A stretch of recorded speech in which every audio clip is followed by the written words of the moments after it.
We're happy that some of you were brave enough to stay and wait, or maybe the rain kept you in. Either way, we're happy you're here. And we're going to ask Seth to go through some slideshows, some pictures, maybe a couple short videos from the mission week. And then after that, each of us will share a brief experience. And then I'll share at the end how many people we treated, how many people came on Sabbath, and all those statistics. Alrighty. Are you guys ready? Yes. All right. Could we get Apple TV up, please? Thank you. Alrighty. So off the bat, this first picture looks very familiar, at least one person, right? So this picture is representing Mikey doing what Mikey does, which is he's a nurse practitioner, and he was our main nurse practitioner for the mission. And this tent is where he had his office, per se, where he saw his patients. So we have Mikey with his assistant. I do not remember her name, but she was, sorry? Promise. She was from South Africa, and she was translating for him while he was talking with his patients. This next picture is of the medical table, the preview table, triage table, sorry. And that was Becky. Many of you know Becky, and a brother from South Africa, Ukana, who was her assistant. And they were basically the second point of contact from bringing the people in, and they were going through scanning the people, seeing what they needed, and seeing if they need to go to Mikey, or if they could just be given some food, or go to, the therapist. We had a physical therapist there. They could either go to her, Mikey, they could go to a nutritionist that we had there as well, or they could be just given food and sent on their way if they didn't have anything major. This is Sister Ana Lucia. She was the PT, and here she's doing some physical therapy. This was our lunch. We had burgers and hot dogs rotating every other day. The international people liked it, but the South African brethren said that this is not food. This is of the welfare, especially the children. The children had colored in drawings that were done by Unice and some of the other sisters that were there. So that is what you're seeing them do here. We'll show a video of them later on singing. This is the same picture we already saw, duplicates. This is the morning, one of the mornings that we arrived there. We're all kind of standing around, getting everything together. Oh, we are praying? Oh, this is the prayer picture. We were praying. I guess some people were taking pictures, but most of us were praying, and or getting ready to at least. We arrived every morning at about 9 a.m. We had a prayer, and then we dispersed to our own departments to take care of the work there.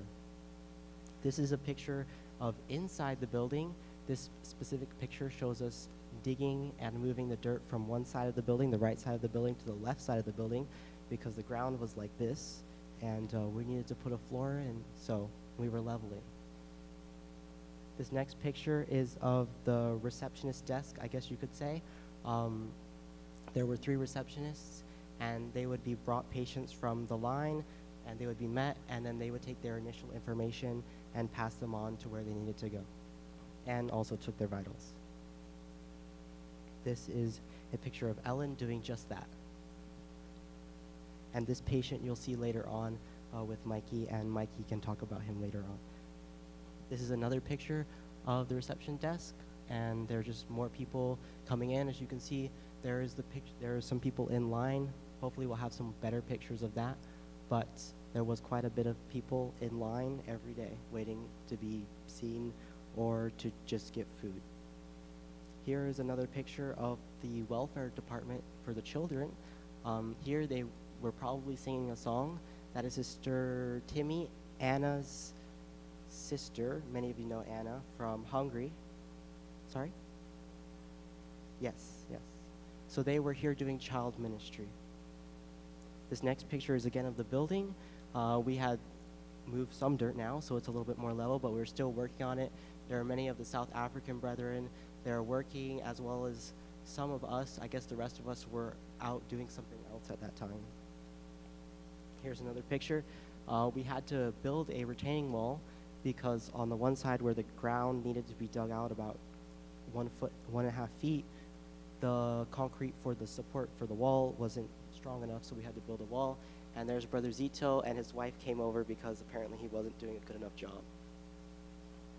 Here's a picture of Alex with some of the South African people that were helping us with the mission. I guess they drew him. Actually, fun fact real quick, they nicknamed Alex Zacchaeus. So they were running around asking where Zacchaeus was, and we're like, who are you talking about? This is a picture of outside of the church. This is now the entrance, which you'll see later, but this is a picture of the front. This is a picture of us converting the front to the entrance. There are a few of us mixing the mortar for the brick, and then some of the girls were helping out cleaning the bricks and handing them to us with the water. Here's a picture of some of the kids moving one of the tables. You'll see a funny video about this later on, but that was the table that Alex used to land his drone on, which they found very funny. And here they are loading it into the van. Here's a picture of them handing out food. We were given a lot of those bags with different types of vegetables that we handed out every day, and you'll have more information on that later. Here's a video, or picture, sorry, of the truck being loaded of something. I'm not quite sure. Oh, okay, probably food, yeah. Yes, it's food. Here's a picture of one of the brothers leveling the floor with a compactor. We did that about 20, 30 times probably, went back and forth. The dirt there in South Africa is very, very soft. You dig into it, and it was like easier than sometimes it is to scoop ice cream. It was so soft. So we had to compact it. We wet it, went over, wet it, went over, wet it, went over, back and forth, many, many times. We spent about 4 days between leveling and compacting the whole chapel area. Here's another picture of the receptionist desk with different people. It looks like they have more help this time. At sometimes we had to shut the gate, and we also had a guard at the gate because people were wanting to just come in, and we couldn't handle all of them. So that's a picture of that. Here's a picture of Becky at triage with Ukana, her aide, I guess, and yeah, they're just waiting for people or something there. Here's another picture of inside the building. This was a more leveled picture. This was just before we put the concrete in. There are some people over here trying to set the lines for the level of the concrete, and some of us doing something else. Here's a picture of the children. They were sitting down. I'm not sure quite exactly what they're doing in this picture. Oh, they're coloring in this picture. Okay, so the children were coloring. They had about 20 children per set each time, so they were there singing and coloring and doing other fun stuff with the kids. Here's another picture of them doing something. I'm not quite sure. I wasn't there at that time. Oh, they were taking someone to the hospital? Apparently, okay. Here's another picture of them setting the levels for the concrete. And then here's another picture of them putting the concrete in. And there's a video for this, which we'll show later. Now, if Nikki would like to share her testimony, she can go ahead and do that.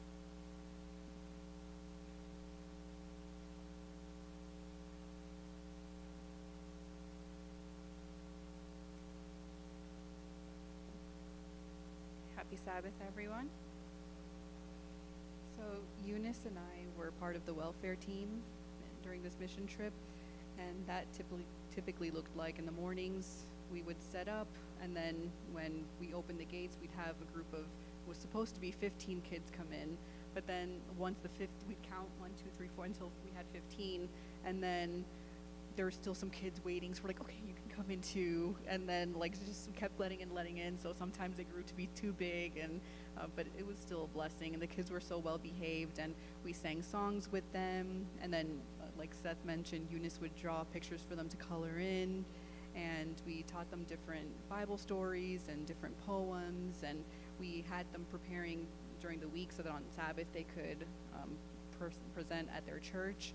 And every day there's some kids that showed up every single day, and not only once. It was as soon as we would let the kids out, they'd go right back in line and come in again with the next group. So there was a lot of repeat kids, and they really enjoyed it. We would do a lot of the same things over and over, and they still showed up every single time. So it was a blessing for us, and I hope it was a blessing for them. And there was a language barrier because a lot of them spoke either Zulu or Sotho, and some of our South African youth that were helping didn't speak their language either. So telling Bible stories was very interesting. Had to be very visual because we weren't able to speak the same language, but we managed, and it was still a fun time for all of us. And so we did that up until lunchtime every day. And after that, a group of us from the welfare team would go out and visit the people in their homes. And that was a really nice experience as well, because we got to see what they looked like and what their lives looked like. And we would sing for them, and we'd pray with them and read a couple Bible verses for them. And whenever we asked them what to pray for, one common thing that most people said was to pray for a job or to pray for a better life for their family and their kids. So I don't have all of their names, but if you can just keep the people in this village in your prayers, because they do want to work. They do want a better life for not only for them, but for their families. And I think Unice has a picture of some of the things that the little kids played with. And like, you know, when you open a can and you have that rim of the can, like they would have a box full of that, and that was their toys. They would dump the box out and play with it, and then like just put it back in the box. And even the little babies would play with it. And I was like, oh, like don't play with that. It's dangerous. But those are their toys, and they find joy in the simplest things, and milk cartons and anything that they could convert into little toys. That's what they play with. So it was a very humbling experience, and some of them were religious. There was one man we visited that he told us, he's like, I have a Bible, but it's in Zulu. And we're like, no, like that's amazing, like that's great. So we read a couple verses with him and prayed and sang with him. And there was another lady that we were at her door, and we sang and we prayed. And at the end, she was like, thank you, that was a blessing, but I want the Holy Spirit to bless me inside my home. So come inside and we'll do it all over again. And we said, okay. So we all piled inside. It was a tiny little thing. We all had to, stand together in her house, but we sang and prayed again because she wanted that blessing, like not only outside, but inside her home as well. So we were happy to do that for her. So it was just a really nice experience. And before I hand it over to the next person, there was one patient that came in and she was deaf. So right away they called me over, and I tried signing to her, but she didn't know any sign language, not ASL, any. So it became a lot of visual, just trying to figure out why she was there, what she needed to be seen for. So so she brought her passport. She was like, my name. So we tried our best to figure things out. And it turns out she had back pain, so we sent her to Sister Ana Lucia, who is the physical therapist. And they called me over again, and she's like, I don't know what to do.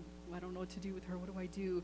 And I was like, it's okay. I don't know how to communicate with her either, but we'll figure it out. We'll just make it really, really visual. So we pulled up different papers. I'm like this exercise, do it. So we would do it with her, and I would count in her face so that she knew how long she had to hold the position for. And we made it work, and it was a really cool experience. So overall, if you have not experienced a mission trip, highly recommend. And like Mikey said this morning, it's not something that you do once and then you pat yourself on the back and move on. It's something that we can hopefully continue doing together. Thank you, Nikki. I'll now play some of the short videos that we have from the mission trip. We'll play this one first. There is unfortunately no audio, but the kids were, can we get back to Apple TV, please? There we go. I'll restart it. This was one of the evenings when Alex wanted to take a video with his drone of the progress we had made. So the kids afterwards were taking the table back to the van after he had landed his drone on it, and they were having a great time. doing that. They were all working together to put it in the van. Unfortunately, there is no audio, but if you want to see it with audio, they were laughing and having a great time.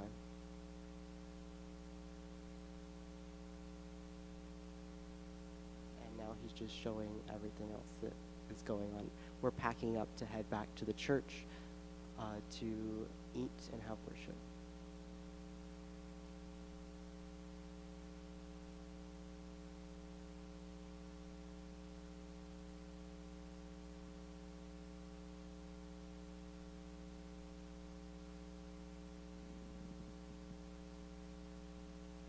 Alrighty, that was it. This next video is a short video of us doing the concrete. As you can see, we had a few wheelbarrows. Actually, we had 2 wheelbarrows to move a ton of concrete, and we had a third one, but it was broken, so we could only half fill it. You can't hear here, but David Gordiala, who's there shoveling it out, was yelling, "Wheelbarrow, wheelbarrow, wheelbarrow, wheelbarrow," like every 30 seconds. So we're shoving it in there, and then they're carrying it to where the guy needed it, and he was leveling it.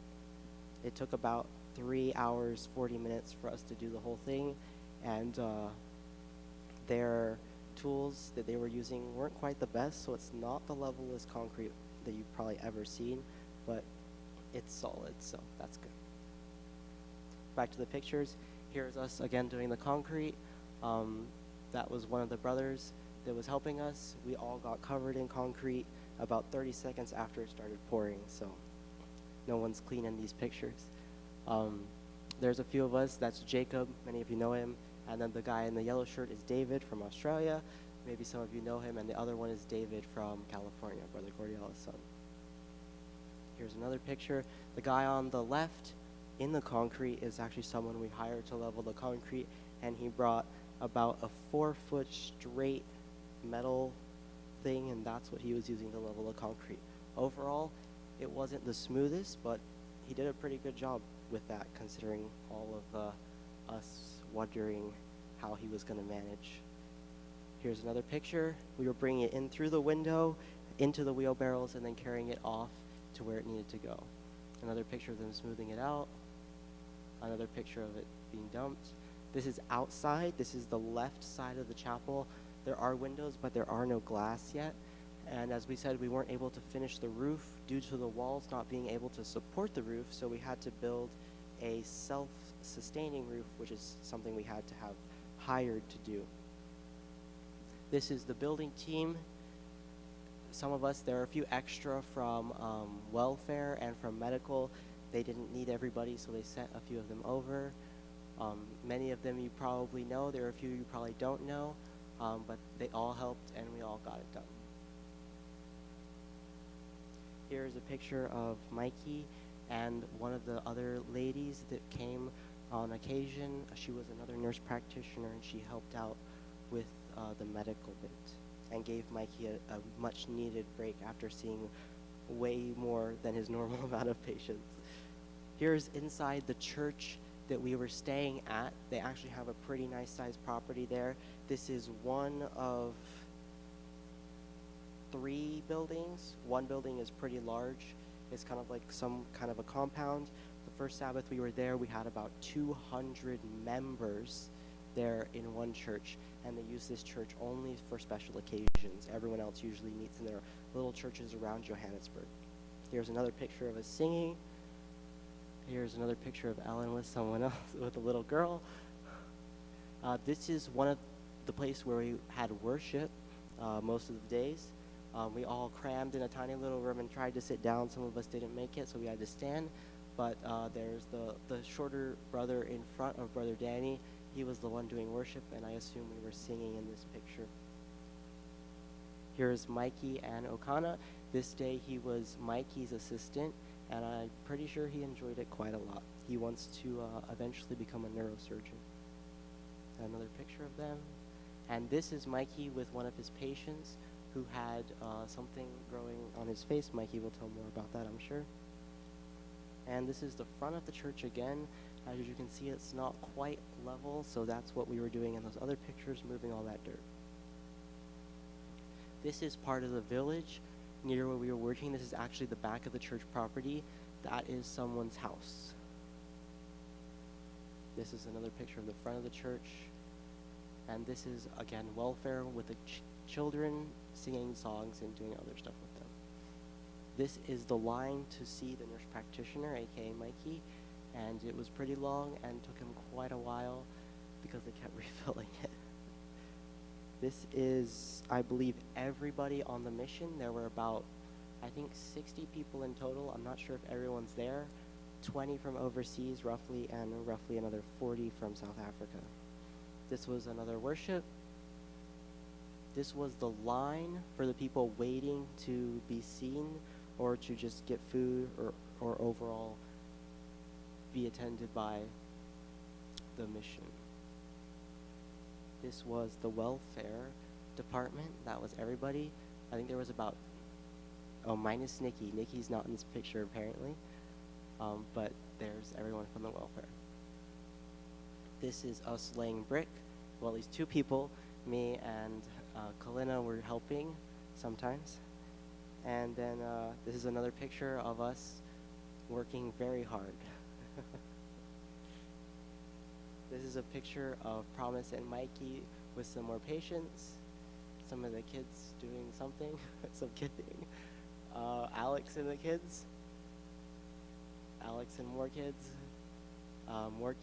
At the welfare station singing a song. Then this was just a random picture. Fun fact about the lady in the white coat. She came many, many times in different clothing trying to be seen again and again and again and again. And she even got in a couple pictures with us, as you see here. She took one group photo with us as well. More kids with the welfare. Again, the same picture of the line. This was the nutritionist. The one brother's nutritionist, and Caitlin is studying to be one. So she was his assistant, and they were one of the three people that the people could go see.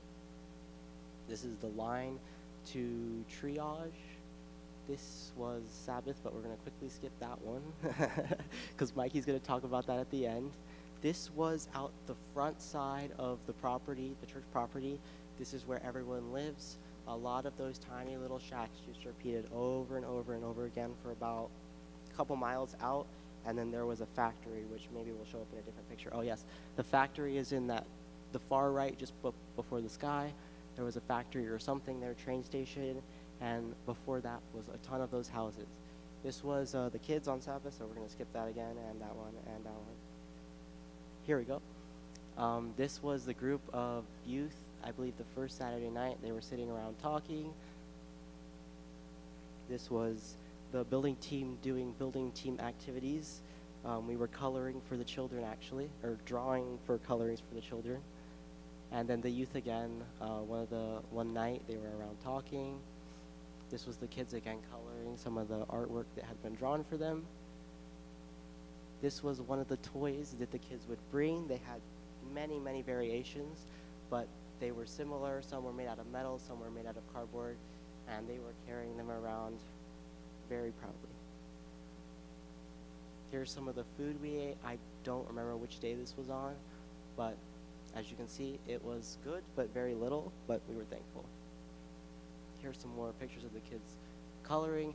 In fact, those two metal structures there are actually the toilets on the church property. So if you were wondering if they had toilets there, they do, but they're very primitive. Here's inside the church building. This was on the first day. It was a mess, and there was a lot of stuff in there. There was also a tree. It was in there. We had to take that out and then level it. So this was day one, Sunday morning. This was the wall that we built to keep everyone else out from the building project. You can kind of see Mikey's tent there in the corner and how everything else was set up. This was us taking a picture of the sunset. This was the sunrise at one of the places we were staying. Those were the two shacks that were on the church property. One of the mornings we were there, and that's the factory in the back. Here's more people. We had to clean the bricks before they laid them, so that's what we were doing here. That was one of the brothers there, Bobby and Alex, laying brick, along with Brother Zito observing them, and us cleaning to the right. A picture of the sun, a picture of our retaining wall, another picture of laying brick, more more people doing lots of work, more brick, leveling again. I'm not sure what that was a picture of, but as you can see, we finished our wall, so that's great. This was just before the concrete. We had lined everything out and had leveled everything. Just different angles. Here's the concrete, and that guy is in the middle of the concrete with tennis shoes. Here's it before it's drying. This was before we left that night. This was one of the shacks that they had a store in. It was right outside of the church property. And these are some of the houses that I'll go through next. So this is one of the houses near the church. Some more houses. Some were big, some were small, but most of them were made out of metal. This was when the building team had finished. We had went with the welfare team to distribute some of the goods. This was the church Sabbath morning. This was the first time we had seen it since laying the concrete. It is dry, but it did rain a little bit, so it had puddled. Unfortunately, it wasn't quite level, but it's a different story. Us walking on it, so you can see that it is actually solid. This was Mikey's tent and Sister Ana Lucia's physical therapy kind of a tent, and that's where they did their work. This is another picture of line, more kids, more kids, more kids, more kids, more kids. And since we're talking about the kids so much, I'll hand it over to Unice, and she can tell you more about what the welfare did with the children.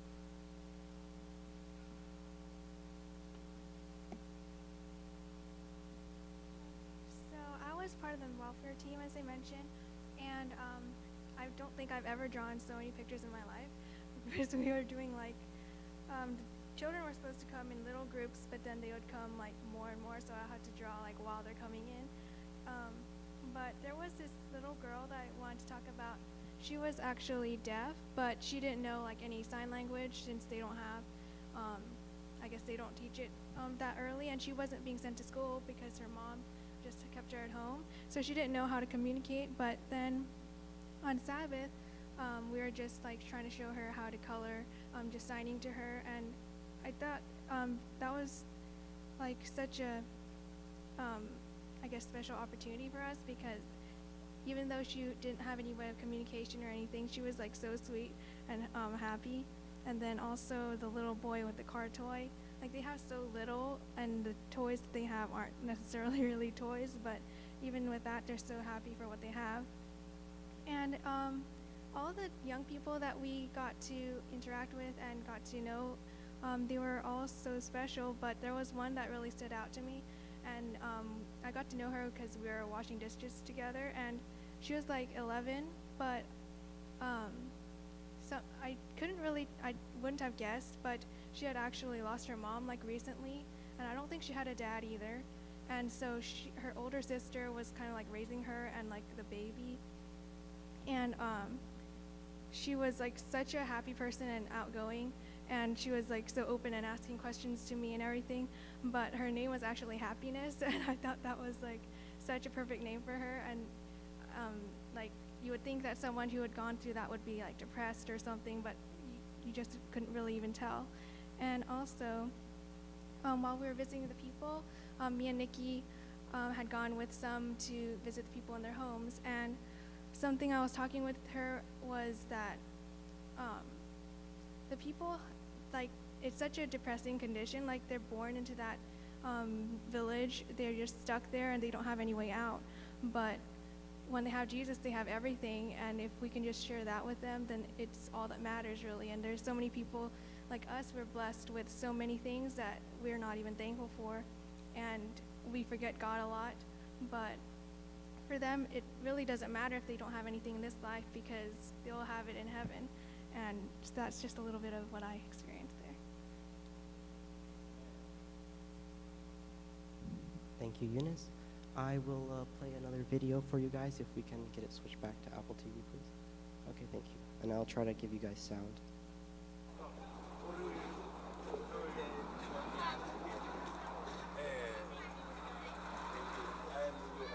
Yeah.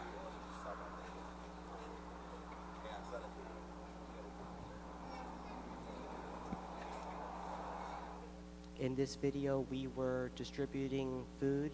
This was half building team, half welfare. and we were taking food to this lady that had a lot of children, and we gave her some more. And then this other video here, Alex put together a compilation from the trip of some of the videos. We don't really need to listen to that since it's just music. This was Sabbath school, the first Sabbath, then again welfare. So it's music just playing over, yeah, so the video doesn't have sound, yeah. We were organizing to take a picture. They were doing their vitals and stuff like that.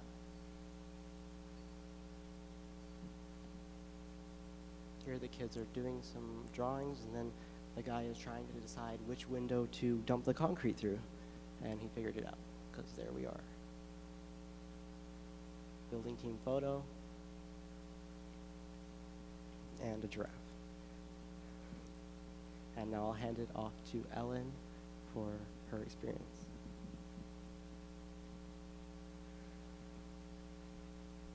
Okay, so I just want to share a little bit about what I did for the mission part. Mikey said it was basically a rooming nurse, and we would be the first people that people come to the church. They would walk in, and then we would see them at a table, and we would take their blood pressure, their temperature, and their BMI. And then we would also ask questions like why they're here, if they're here to see the doctor or to get food. So we got to do that most of the week, and there was just one story of a boy that came to get treated. I don't know if he came to get treated. I think he came for food, but he was telling the translator that he was an orphan. He had lost both his parents, and he was living with his sister, but she was unemployed, and they didn't have any food at home. And I don't know how long that had been, but it was just really sad because when I saw him and his eyes were really red. I don't know if it's from the sun or whatever, but it was just really sad knowing that that's a condition he was stuck in. And we tried to help. We gave him some food, but it doesn't last for a long time.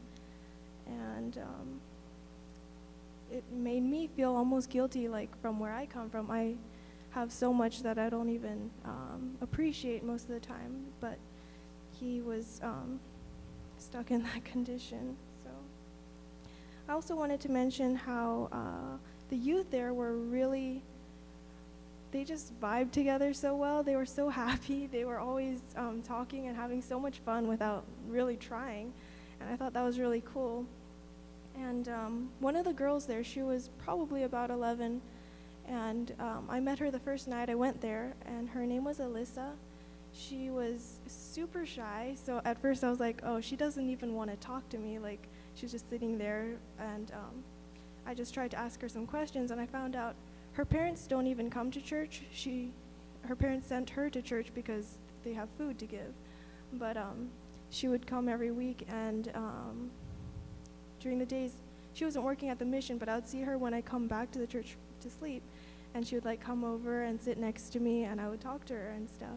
So she started smiling every once in a while, and then at the end, I was saying goodbye to everyone, and I gave her a hug, and she came and gave me a little letter, and I told her I'd read it later, and she gave a little candy that she had, and in the letter she wrote that basically I was one of the sweetest people she met. She was so happy that she had gotten to know me. She said she felt comfortable around me, and how much she would miss me. And she wrote in there that she wanted to cry when I was saying goodbye to her, but she didn't want to hurt me. And I just felt really bad. I wished I could have spent more time with her, or I wish I could bring her here to visit. But it was really nice meeting her. And just all the youth there were so friendly, and it was really a blessing, and that would have been one of the biggest highlights of the trip there. Before I pass off to Mikey, I will show one more video and just talk about some other things that we didn't have in the video. Where was it? Here was a video of some of our creative building work. You can see Alex there with a broom doing the lines in the concrete. It was very creative, and it actually worked pretty well. It's almost over. Here is a video. This is how they leveled the concrete.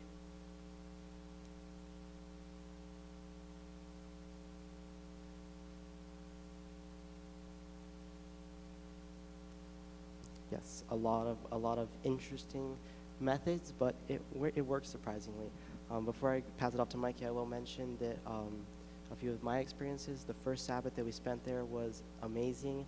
They sing so well together. They're just all in harmony. I definitely learned some new notes that I didn't even know I could hit on the bass end, but their songs were just amazing. They welcomed us with a song that was just amazing. We didn't have any here, but if you guys want to see, some of us did record and we can show them. There were 5 brothers also that sang. They sang some of the best bass I have ever heard. And I told one of them, his name was Andy, I said, you guys need to make a CD ASAP because I will listen to it a lot. Some other experiences I had on the building team was, as usual in our church, when there's a plan for building, as soon as you start, that plan goes out the window. So we had a lot of that, but as you can see in the end here by the concrete that we were showing, that was the best time. Everyone was working together. Everyone had a job. We all had to just go, because we actually only had 2 hours with the truck, and we spent 3 hours doing it. So it was a fun experience. If you've never been to a mission, I think you should definitely plan to go to one. Now, Mikey. Thank you, Seth. Thank you, everyone. You can open that slide for me. Ditch that. So as Seth was saying, and everyone was saying, the Lord really blessed us and helped us. In the beginning, we didn't know how it was going to work. Up till a few days before, for the medical part, we didn't, unfortunately, we were afraid of prescribing there. We were afraid of them suing us. But there was a local nurse practitioner who has her own office. That was the one in the picture. I met up with her. She was willing to let me get all the meds through her. She also gave me her referral forms and her office stamp so I could refer patients to the local specialist, to the local hospital with a stamp, and they could get immediate free care through the government, which was a blessing.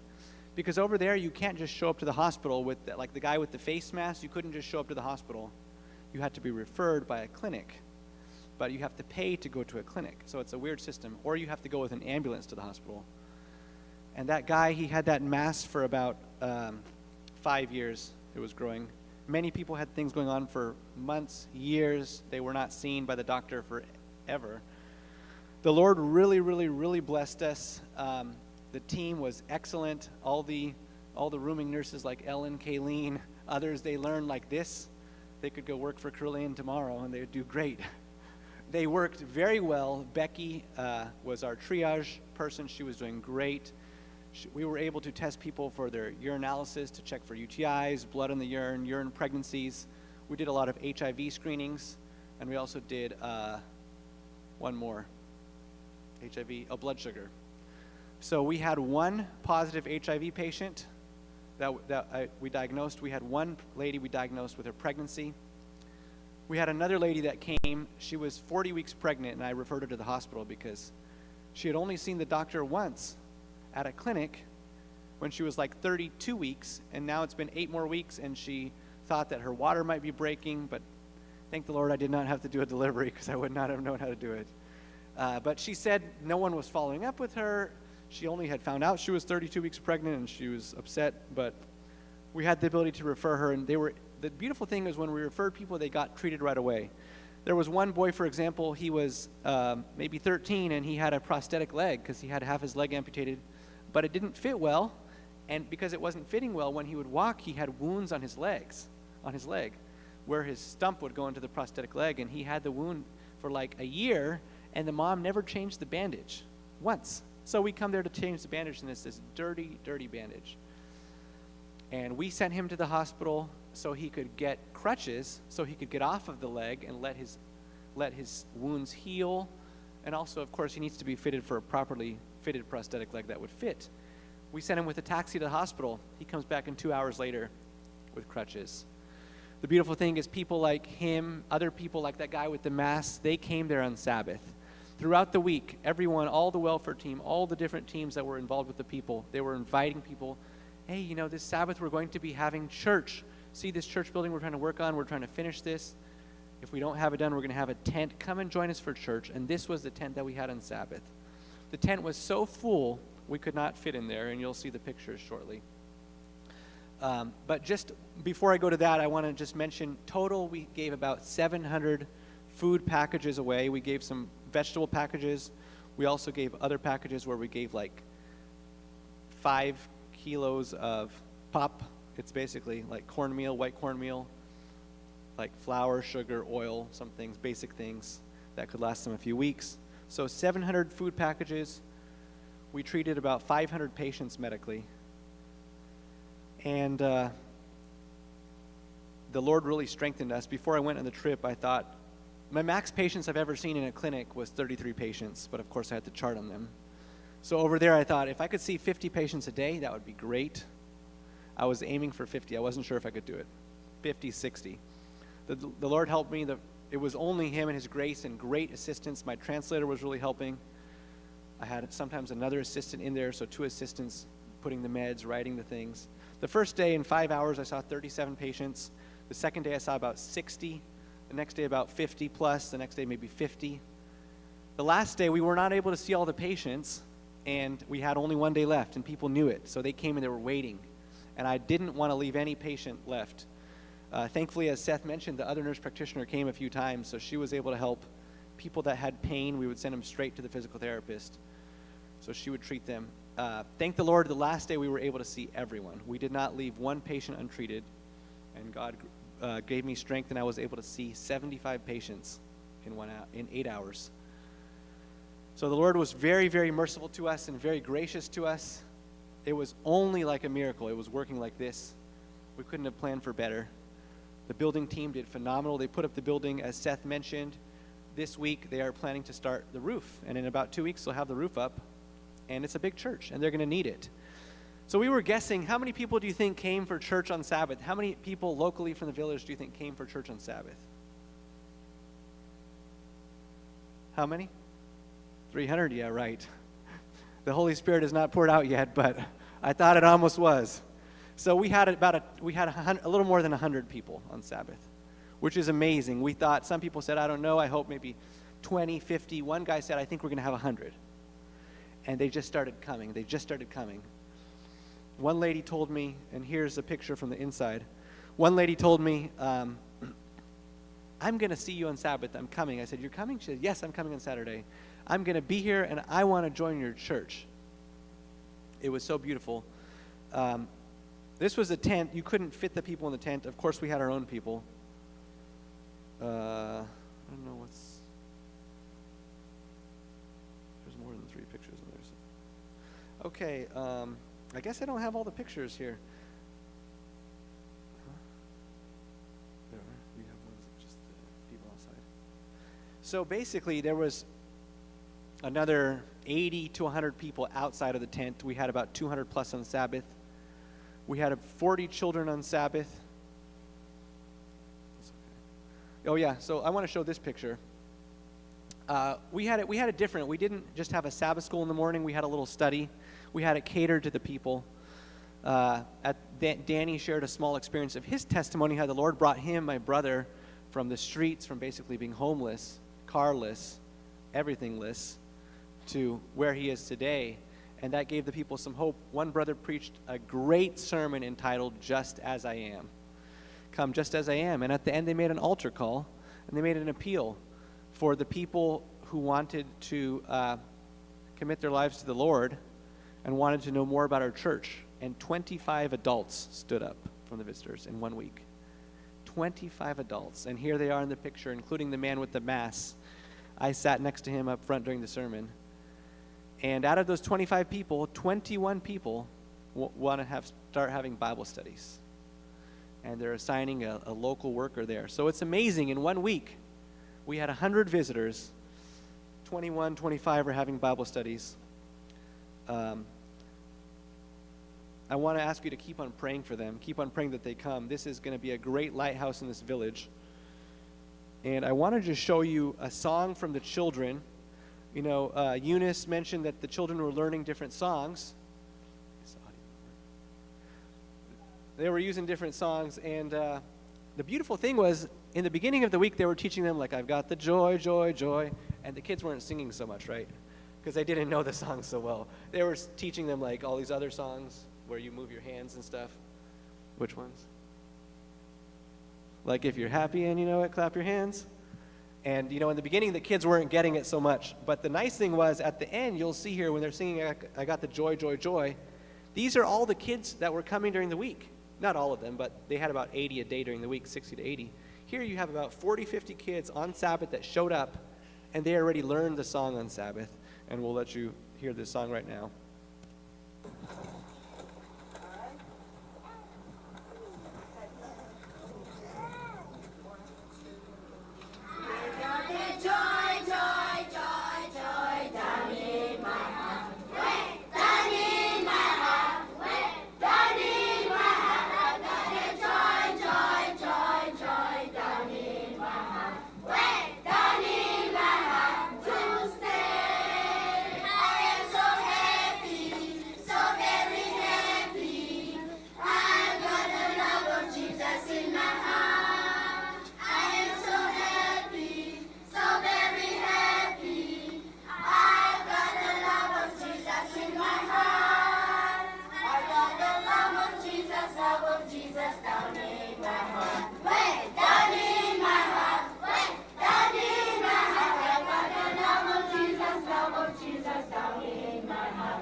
So how many of you will pray for these visitors and these people? Amen, amen. The kids do, I think. The parents, not all of them. What percentage of the kids speak English? Really? Never mind. They only speak 20% of them speak English. The adults, they mostly speak Zulu and Sutu. Swahili? No, Sutu. Most of those people in that village were from a tribe, a Sutu tribe, and they kind of are congregating there. So we needed the translators. They were a very, very poor part of South Africa, but it's a great work that we have there, and let's keep them in your prayers, and hopefully you can join us next time. Amen. Let us now close with a final prayer, and we'll ask Nikki to pray for us.